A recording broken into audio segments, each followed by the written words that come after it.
I'm going to be talking about the Analects, which is a book of writings by Confucius, who was a scholar back in China, back around 500, 1200 BCE. At the time, he wasn't really as popular as he probably is now. They say back during his lifetime he only had a few followers, but he was very prominent amongst the people that he lived with. He was, I guess, equal to the scholars we think of from like ancient Greece. He taught a lot of things about morals and really embraced debate. During the time period in which he lived, it was a really rough time in China. There had recently been a collapse in the Han Dynasty, which came before him, and there was a lot of turmoil because the nation, or the state of China itself, was divided between 9 different tribes. So there were people who were being led by barbarians and some people that were kind of just carrying on with their own business. And one of the things that he really tried to do was to unify China as a whole through, I guess, morals and behaving as a gentleman. So, you know, he was born into like lower tier, not I wouldn't say like aristocracy, but he wasn't born like as a peasant, but more so middle class, I would say. So I mean, he was able to go, you know, in front of like people in ministry and kings and such, and be able to, you know, sit down one-on-one and talk to these people because of his placement in life. So I know last night I sent out a message for people to read, but even if you didn't, it's okay, because what I was going to do is kind of have everybody get into groups and just give people certain sections to go over. And what I wanted was for everybody just to take maybe like 5 or so minutes as a group just to read through these certain like sections. I mean, some of them are as short as 1 sentence, and some are as long as maybe like 3 or 4 sentences, so it's not too long.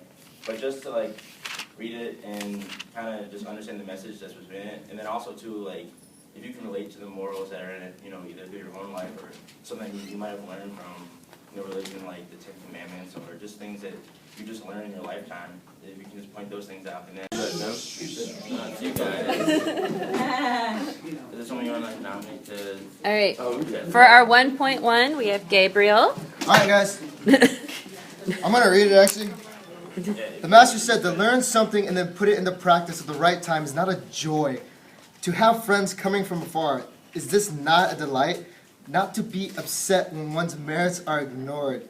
All right, that line, oh man, not to be upset when merits are ignored. I really, we've been talking about that, and I gave the example of, you know, like when you go on a date with a girl and you put a CD in your car because she said she liked this one band, and like you want her to maybe hear that one song on a burned CD of that one band, and maybe like she doesn't hear it because she like answers her phone or something. So she doesn't even give you that thank you, or like you don't get recognized for having that. And so when that line came up, to not be upset when one's merits are ignored, I really like that, because I think as a society, you know, we kind of expect thank yous, you know. We kind of expect that, you know. Oh, you put that song that I like on that CD. That's really cool of you. But that's what I want to speak about that. I'll sit down. Right. And we absorbed Jeremy into our group because his group abandoned him. Well, Joe, but yeah. Anyway, I'm going to be taking care of 7.1. The master said, I transmit. I invent nothing. I trust and love the past. In this, I dare to compare myself to the Venerable Ping, which Ping was a very honorable person of the dynasty beforehand, the Shang dynasty. And basically in this, it's that you take and you transmit a message. If you're looking for how to do something, you look for how it's been done in the past. You know, the proverbial, if it isn't broke, don't fix it. But, you know, you take and you seek, if you're looking for something, you look at someone who is respected in the field, and you try to emulate them to understand their understanding of it. I understand. Yeah, like, I have a question about what you said about the CD thing, right? Would you say that's the same thing as a philanthropist? Yeah. Because they're known to give away money, but then they're kind of famous for it. They kind of get their accolades, I guess, even though it's a virtuous deed. Our group was talking about volunteering. Exactly. Our group was talking about volunteering and why we do it. She asked a good question. Do you do it for the straight joy of helping other people? Right. Or do you do it just because, well, what did you say? Do you do it just because you feel like you need to? Well, it's what's the motivation behind it? Yeah, what's the motivation behind this? Right. And when we had that line, that was the first line I read in this 4-line thing. Not to be upset when one's merits are ignored is humility. It's just, I don't know, it really spoke to me. So like, what is the motivation? Well, philanthropists, exactly. Why would they want to be famous for helping other people? Right. It's a groovy concept. Oh, Bono. Oh, yeah. Alright, so we're on to the next group, which is Get Baby Idea. We had 1.4. I examine myself 3 times a day when dealing on behalf of others. Have I been trustworthy? In intercourse with my friends, have I been faithful? Have I practiced what I was taught? I think what I got from it is it's easy for him to, it was easy for him to judge other people. Like, if I go outside and be like, oh, what is he doing? Why is he wearing that? Or why did she do that? It's easy to say that to another person, but if I was in that position, what would have I done? That's what I think he was trying to say in that message. Or with your friends, that they do something stupid, you're like, oh, that was stupid. But if you were in his position or her position, what would you have done different or the other way? And if it would have been stupid, then if I would have done the same way if he did or she. Yeah, I mean, that, I guess about that one, I mean, like, it talks about, when you're dealing on behalf of others, like, have you been trustworthy? Whenever you try to establish a relationship with someone you don't know early on, you have to prove yourself to be trustworthy. And it also talks about, interacting with your friends, like, have you been faithful? Once you've established, common ground and built, some type of loyalty status with someone you're close with, I mean, you have to remain faithful in order to continue to allow that relationship to grow. And then, and you can also do that just by, like you said, practicing what I was taught. So in order to, stay true to and genuine to the character that you present yourself as, you have to, continue to embody the things that you preach. And then you guys had another one too. Is it verse 8:1-8?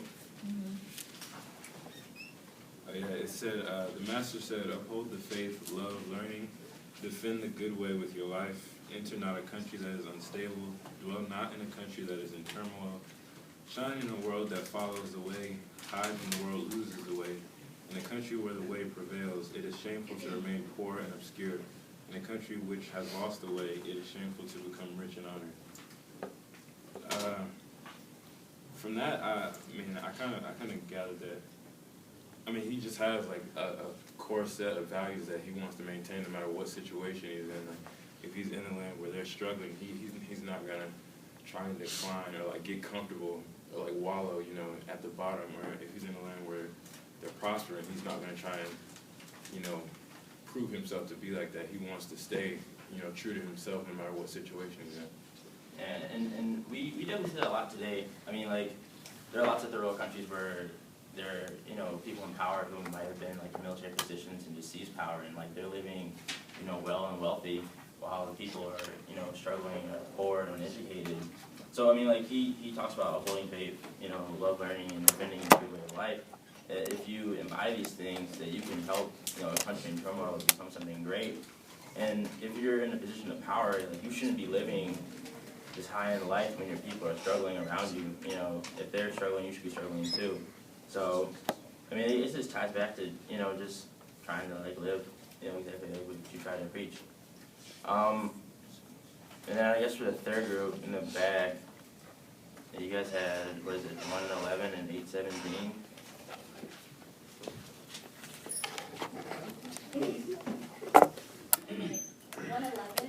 The master said, when the father is alive, watch the son's aspirations. When the father is dead, watch the son's actions. If 3 years later the son is not veered from the father's ways, he may be called a dutiful son indeed. Alright, what we got from that one is, I don't know, do you guys watch that show Merlin? Please be the only one in there that watches it. No. My kids do. Yeah.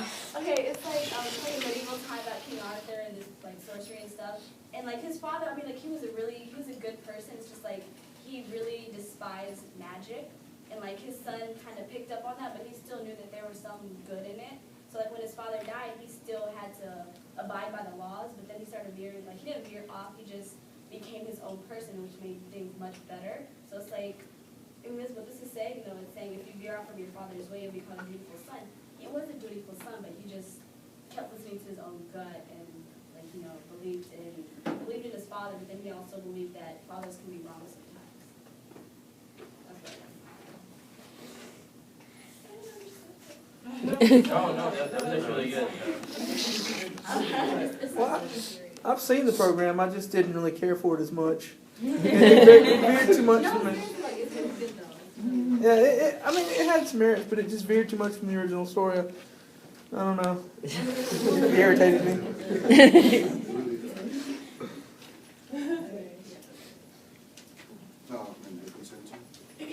8:17. The master said, learning is like a chase in which, as you fail to catch up, you fail to lose what you have already gained. I guess you could say learning is like a marathon, because you're always going to be learning as you grow. And you're always going to be learning, and that's what allows you to grow.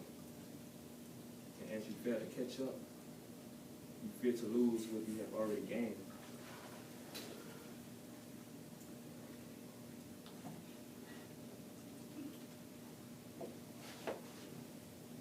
I'm not really sure what that means, but No, I mean,